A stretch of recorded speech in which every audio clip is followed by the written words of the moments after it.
guys, we're out here in Dallas today. We actually just got done doing our wood floor, or at least a part of it.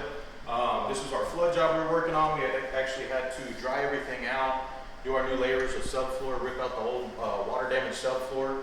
There's all the plywood decking that's underneath. It all started to swell, get all nasty, and started creating some kind of buildup on there. So we actually removed all that because the integrity, the structural integrity was real bad.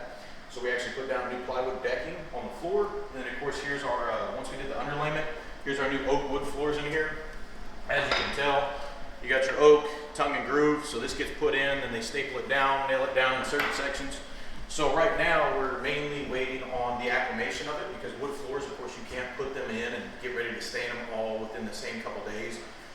So right now we're waiting on the wood to cure, expand, shrink, all it's going to do, and try to just get acclimated to the actual home that it's in. Here it's a pier and beam, so it's real hard to actually get it acclimated correctly due to the moisture and humidity from the crawl space coming up, along with the upper humidity and moisture levels. So those just have to kind of balance out on each other.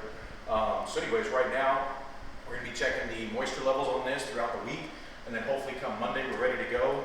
So in here, our installers, they pretty much mark on this. You can see the high spots and the low spots. That's just part of, especially pier and beam. And so what they do here is they mark everything, and so they'll go in here, do a heavy sand on those high areas, knock that down so the floor is 100% level. And then once they're done with that, we of course have the sanded option or the hand scrape. So our client here, she wanted to do a hand scrape floor. So as soon as the guys get this sanded down, probably be looking about Monday or Tuesday of next week. We'll come in here, they're gonna hand scrape the wood floors, make it nice and pretty, make sure there's no rough gouges, make sure it's all nice and smooth, but of course has that hand scrape custom look. And then once they're done with that, they're gonna come out here, take about 5 to 6 different stain samples that'll kind of go with the colors of the wall and the whole aspect of the home, and pretty much lay out those samples. So then the homeowner, we can meet her out here and kind of look at those, let her take a look at them for a couple days, see kind of what she likes with the different lighting from breakfast, lunch, and dinner time. So all the different lighting's coming through.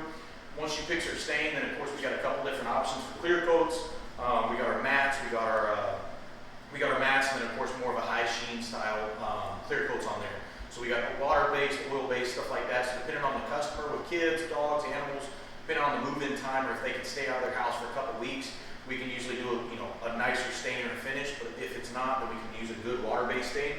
So here, once we get the stain on, we'll wait a couple days, let that cure dry 100%, and then come back in, seal the entire wood floor, and then of course put new baseboards on and go from there. So anyways, this is Garrett with Warrior Wolf. Feel free to give us a shout out if you need anything.